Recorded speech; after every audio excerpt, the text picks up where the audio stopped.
कल्पना करने वाली बात है कि हमारे पैरों के नीचे उस गहरी और एकदम शांत दिखने वाली मिट्टी में एक पूरी की पूरी अदृश्य अर्थव्यवस्था चल रही है। मतलब एक ऐसा सूक्ष्म कारखाना है जहां काम करने वाले जीव इतने छोटे हैं कि नंगी आंखों से देखे भी नहीं जा सकते। हाँ बिल्कुल। और उनका काम इतना विशाल है कि है ना?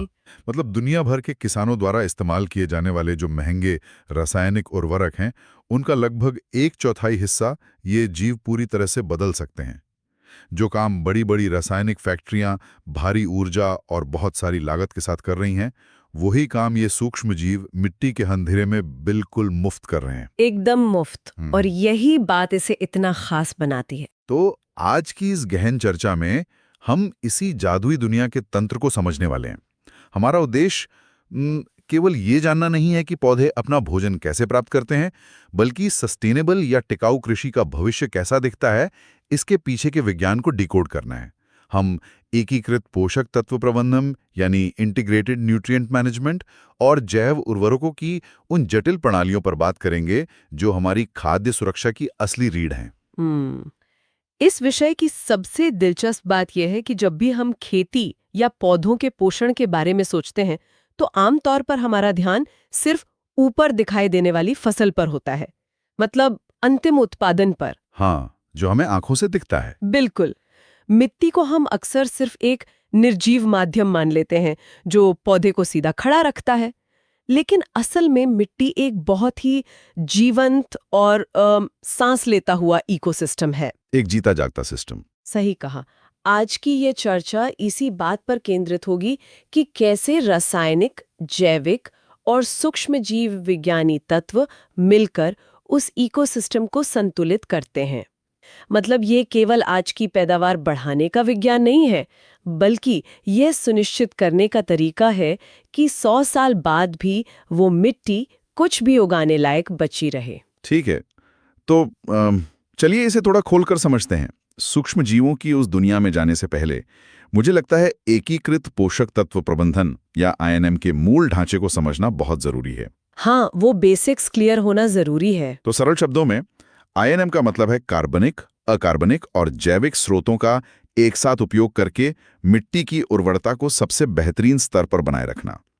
अगर हम इसे रोजमर्रा की जिंदगी से जोड़ें, तो क्या हम कह सकते हैं कि आईएनएम मिट्टी के लिए एक संतुलित थाली की तरह है? संतुलित थाली। ये बहुत ही बढ़िया एनोलॉजी है ना? जहाँ उमेदिया जैसे रासायनिक उर्वरक किसी एनर्जी ड्रिंक की तरह काम करते हैं, जो पौधे को तुरंत ऊर्जा का एक तेज झटका देते हैं। है। और जैविक खाद उस धीरे धीरे पचने वाली रोटी या कॉम्प्लेक्स कार्बोहाइड्रेट की तरह है, जो मिट्टी और पौधे दोनों को लंबे समय तक टिकाऊ ताकत देती है। मैं पूरी तरह सहमत हूँ। ये संतुलित थाली वाला नजरिया इस पूरी प्रक्रिया को बिल्कुल सही ढंग से समझाता है। अगर हम इसे बड़ी तस्वीर से जोड़कर देखें, तो कृषि विज्ञान में इस दृष्टिकोण के पीछे जो मुख्य कारण है, उन्हें अक्सर सीसू मॉडल के रूप में समझा जाता है। सीसू मतलब SEESU। अच्छा, सीसू। तो ये कोई साधारण मॉडल नहीं है। बिल्कुल नहीं। यह तय करता है कि हमारी खेती का तरीका कितना व्यवहारिक है। इसमें जो पहला S है, वो मिट्टी के स्वास्थ्य है, यानी सॉइल हेल्थ के लिए है। सॉइल हेल्थ मतलब मिट्टी की भौतिक संरचना, उसके रासायनिक गुण और उसमें पनपने वाले सूक्ष्म जीवों का संतुलन बनाए रखना। उसके बाद आता है E, यानी पर्यावरण संरक्षण। पर्यावरण संरक्षण का पहलू तो बहुत ही महत्वपूर्ण है। क्योंकि हम अक्सर सुनते हैं कि खेतों में इस्तेमाल होने वाला रसायन रिस कर नदियों को प्रदूषित कर रहा है। हाँ, और इसी को रोकने के लिए आईएनएम जरूरी है। जब खेतों में जरूरत से ज्यादा यूरिया डाला जाता है, तो पौधे उसका पूरा उपयोग नहीं कर पाते। वो अतिरिक्त नाइट्रोजन पानी में घुलकर नाइट्रेट का रूप ले लेता है और रिस कर जमीन के नीचे चला जाता है। जिसे नाइट्रेट लीचिंग कहते हैं, है ना? एकदम सही, नाइट्रेट लीचिंग। यही पानी अंततः हमारे जल स्रोतों में पहुंचता है। तो आईएनएम इस लीचिंग को रोकता है। इसके बाद जो अगला ई है सीसू में, वो है इकोनॉमिक वायबिलिटी, यानी आर्थिक व्यवहार्यता। मतलब लागत कम करना। हाँ, जब हम महंगी रासायनिक खादों पर निर्भरता कम करते हैं, तो खेती की लागत सीधे तौर पर कम होती है। फिर आता है एस से पहले का छिपा हुआ यू, यानी nutrient use efficiency. Nutrient use efficiency मतलब जो पोषक तत्व दिया उसका कितना इस्तेमाल हुआ? बिल्कुल। पौधे को जो भी पोषक तत्व दिया जा रहा है वो उसे पूरी तरह से सोख ले, वो बर्बाद ना हो। और जो अंतिम एस है वो सस्टेनेबिलिटी या स्थिरता का प्रतीक है, जो ये सुनिश्चित करता है कि मिट्टी की उत्पादन क्षमता भविष्य की पीढ़ियों के लिए भी बची रहे। ये सच में एक बहुत ही तार्किक और समग्र दृष्टिकोण है। मतलब अगर आईएनएम एक संतुलित थाली है, तो इस थाली में परोसे जाने वाले मुख्य घटक 4 स्तंभों पर टिके हैं। हाँ, 4 मुख्य स्तंभ। पहला स्तंभ अकार्बनिक या रासायनिक उर्वरक हैं, जैसे यूरिया और डीएपी, जो तेज गति से पोषण देते हैं। दूसरा स्तंभ जैविक खाद है, जैसे गोबर की खाद या वर्मी कंपोस्ट। तीसरा स्तंभ जैव उर्वरक हैं, जैसे राइजोबियम, जो जीवित होते हैं। और चौथा स्तंभ फसल चक्र में फलीदार पौधों का उपयोग है। बिल्कुल सही गिनाया आप। तो इन चारों में से जो दूसरा स्तंभ है जैविक खाद, उसे अक्सर इस पूरी प्रणाली की नींव माना जाता है। हम जानते हैं कि वर्षा सिंचित कृषि में जहां सिंचाई के साधन सीमित हैं, जैविक खाद मिट्टी की जल धारण क्षमता को काफी बढ़ा देती है, जो सूखे के समय एक तरह से जीवनदान साबित होती है। जीवनदान इसलिए क्योंकि जैविक खाद का काम करने का तरीका किसी स्पंज की तरह होता है। स्पंज की तरह? हाँ, जब ये मिट्टी में विघटित होती है तो ये मिट्टी के कणों को एक साथ बांधकर एक संरचना बनाती है, जिसे एग्रीगेशन कहते हैं। ये संरचना मिट्टी के बीच छोटे छोटे छिद्र बनाती है, जो पानी को कसकर पकड़ लेते हैं। अरे वाह! लेकिन इसका काम सिर्फ पानी रोकना नहीं है। जैविक खाद पोषक तत्वों का धीमा विमोचन सुनिश्चित करती है। रासायनिक खाद की तरह ये एक ही बार में सब कुछ नहीं उड़ेल देती, बल्कि जैसे जैसे फसल बढ़ती है, ये धीरे धीरे अपना पोषण छोड़ती है। इसके अलावा ये मिट्टी को एक असाधारण बफरिंग क्षमता प्रदान करती है। एक मिनट, अगर हम बफरिंग क्षमता के तंत्र को थोड़ा और समझें, तो अगर यूरिया जैसे रसायन फसल को तुरंत बड़ा कर सकते हैं, तो एक किसान जैविक खाद के इस धीमेपन पर भरोसा क्यों करे? मतलब क्या ये धीमापन फसल के विकास की गति को कम नहीं कर देगा? और ये बफरिंग क्षमता असल में मिट्टी को किस चीज से बचा रही है? ये बहुत ही लाजमी सवाल है। देखिए, तुरंत असर दिखने का मतलब हमेशा फायदेमंद होना नहीं होता। यूरिया का अचानक मिलना पौधे के लिए एक तरह के शुगर रश की तरह होता है। शुगर रश, अच्छा एनालॉजी है। हाँ, बच्चा जैसे बहुत सारी चीनी खा ले, वो तेजी से बढ़ता तो है, लेकिन अंदर से कमजोर हो जाता है। और जो रसायन पौधा तुरंत नहीं ले पाता, वो रिसाव के जरिए बर्बाद हो जाता है। जैविक खाद का धीमापन असल में पोषण की निरंतर और सुरक्षित आपूर्ति है। और बफरिंग क्षमता का क्या रोल है इसमें? जहां तक बफरिंग क्षमता का सवाल है, तो ये मिट्टी के पीएच स्तर में अचानक होने वाले खतरनाक बदलावों को रोकती है। जब लगातार रसायनों का उपयोग होता है, तो मिट्टी अचानक बहुत अधिक अम्लीय या क्षारीय हो सकती है। अच्छा, जिससे जड़ें खराब हो सकती हैं। बिल्कुल। इस अचानक हुए बदलाव से पौधे की जड़ें झुलस सकती हैं। जैविक खाद इस रासायनिक झटके को सोखने वाले एक शॉक एब्जॉर्बर की तरह काम करती है। और सबसे बड़ी बात, ये मिट्टी में मौजूद केंचुओं और लाभकारी सूक्ष्म जीवों के लिए मुख्य भोजन का काम करती है। मतलब उनका खाना है ये? हाँ, अगर इन सूक्ष्म जीवों को जैविक कार्बन रूपी भोजन नहीं मिलेगा, तो पूरी जैविक प्रणाली वहीं की वहीं रुक जाएगी। तो अब हम इस कहानी के सबसे रोमांचक मोड़ पर आ गए हैं। जैविक खाद ने मिट्टी का ढांचा तैयार कर दिया, नमी को सुरक्षित कर लिया और पीएच को संतुलित कर दिया। अब उन जीवित श्रमिकों की बात करते हैं जो इस तैयार मिट्टी में असली जादू करते हैं, जैव उर्वरक या बायो फर्टिलाइजर्स। हाँ, यही असली गेम चेंजर है। वैज्ञानिक दृष्टि से ये सूक्ष्म जीवों की जीवित या सुप्त कोशिकाएं होती हैं और इनका सबसे हैरान करने वाला काम नाइट्रोजन फिक्सेशन है। हवा में 78% नाइट्रोजन है, लेकिन पौधे उसे सीधे सांस की तरह अंदर नहीं ले सकते और यहीं पर राइजोबियम जैसे सूक्ष्म जीव प्रवेश करते हैं। सही कहा। मैंने कृषि विज्ञान के कुछ नोट्स, खासतौर पर AGTA 2026 के एग्जाम नोट्स में पढ़ा है।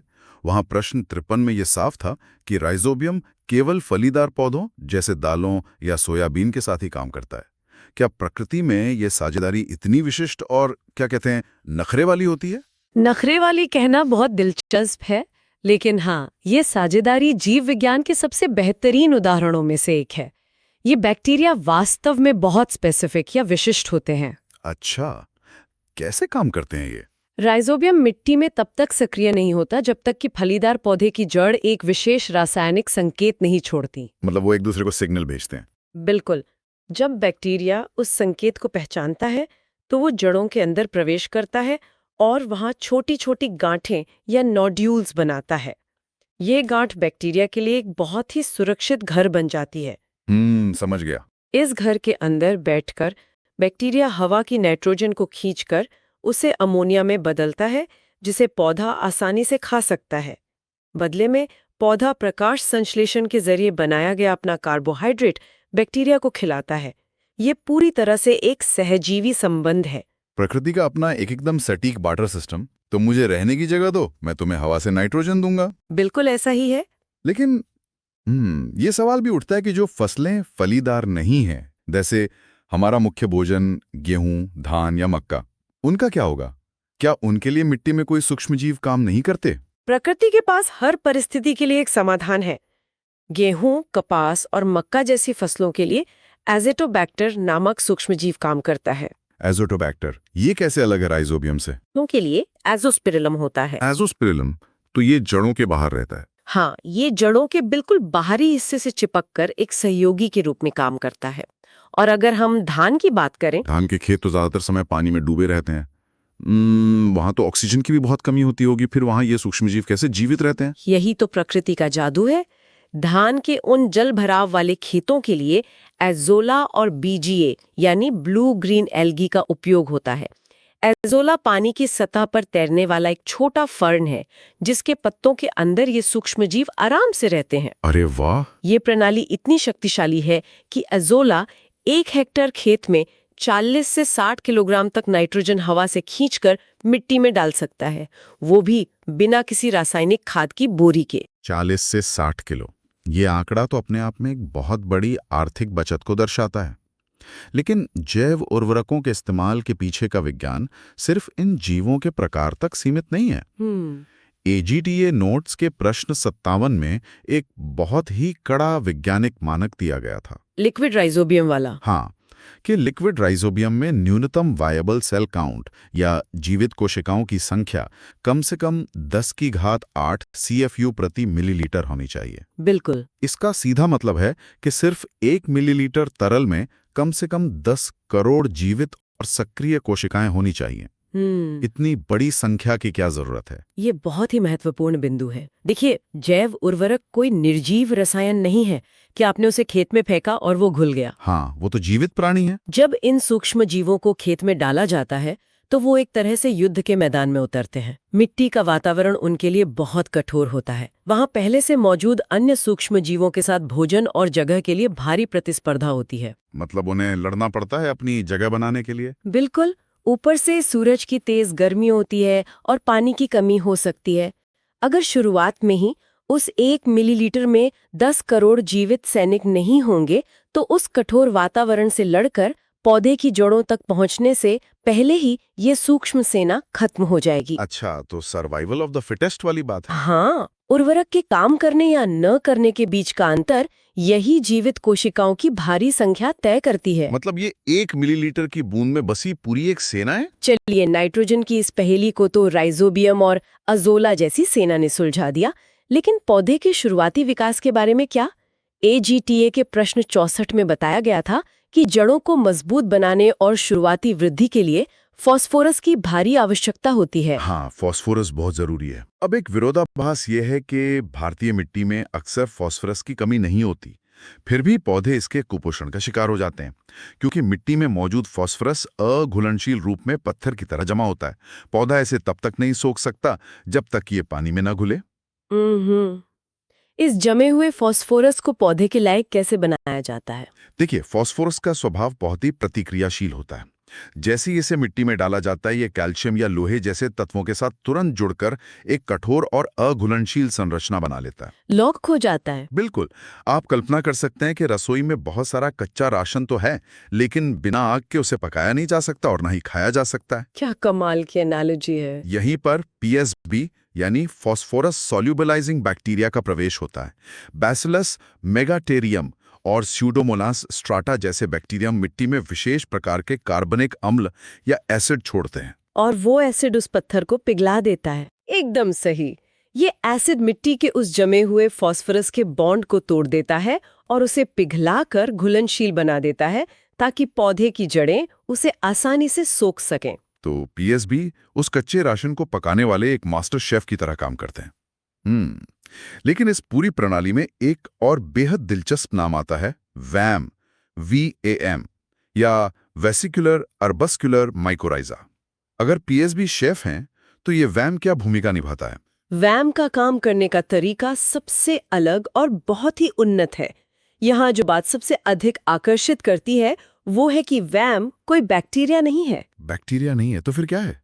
ये एक कवक या फंगस है। ये जड़ों के अंदर प्रवेश करता है और अपने धागों को, जिन्हें हाइफे कहा जाता है, मिट्टी में बहुत गहराई और चौड़ाई तक फैला देता है। धागों की तरह फैल जाता है? हाँ, और ये धागे पौधे की अपनी जड़ों से कई गुना पतले होते हैं।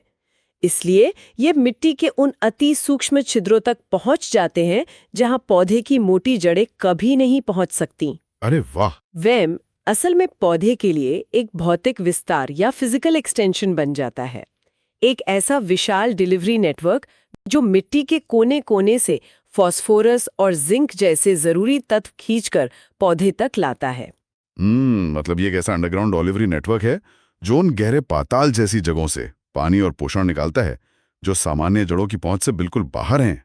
बिल्कुल, और इसका सबसे चमत्कारी प्रभाव तब दिखाई देता है जब बारिश नहीं होती या सूखे की स्थिति आ जाती है। सूखे में वैम कैसे मदद करता है? जब ऊपरी मिट्टी पूरी तरह सूख जाती है और पौधा मरने के कगार पर होता है, तब वैम अपने इसी गहरे और विस्तृत अंडरग्राउंड नेटवर्क के जरिए नीचे की परतों से पानी की सूक्ष्म बूंदें खींचकर पौधे तक पहुंचाता है। ये पौधे को एक जबरदस्त सूखा प्रतिरोध प्रदान करता है। ये तो सच में किसी साइंस फिक्शन कहानी जैसा लगता है, जहां पौधे और कवक आपस में जुड़कर मिट्टी के नीचे अपना खुद का एक ब्रॉडबैंड या अंडरग्राउंड इंटरनेट चला रहे हैं। हाँ, ये प्रकृति का अपना इंटरनेट है। तो हमने INM के वैज्ञानिक सिद्धांतों, जैविक खाद की बफरिंग क्षमता, राइजोबियम की नाइट्रोजन फैक्ट्री और वैम के डिलीवरी नेटवर्क को काफी गहराई से समझ लिया। लेकिन अब सबसे व्यवहारिक सवाल आता है कि इस पूरे विज्ञान को जमीन पर कैसे उतारा जाए। Practical application. जी, एक आदर्श INM अभ्यास के तहत यह सलाह दी जाती है कि किसी भी फसल की कुल नाइट्रोजन आवश्यकता का 25 से 30% हिस्सा जैविक खादों और जैव उर्वरकों से पूरा किया जाना चाहिए। लेकिन अक्सर ये सोचा जाता है कि अगर जैविक खेती इतनी ही अच्छी है तो रसायनों को 100% खत्म क्यों नहीं कर दिया जाता? ये केवल 25% का लक्ष्य क्यों रखा गया है? ये एक बहुत ही यथार्थवादी या रियलिस्टिक दृष्टिकोण है। हमें ये समझना होगा कि आज दुनिया की एक विशाल आबादी का पेट भरना है। हाँ, फूड सिक्योरिटी भी तो जरूरी है। बिल्कुल। अगर हम रातों रात 100% रसायनों को हटा देंगे तो उत्पादन में अचानक भारी गिरावट आ सकती है, जिससे बहुत बड़ा खाद्य संकट पैदा हो जाएगा। लेकिन अगर हम पूरी कृषि व्यवस्था में केवल 25% रसायनों को भी जैव उर्वरकों से बदल देते हैं तो ये कोई छोटी बात नहीं है। मतलब 25% भी काफी बड़ा इम्पैक्ट लाएगा। बहुत बड़ा।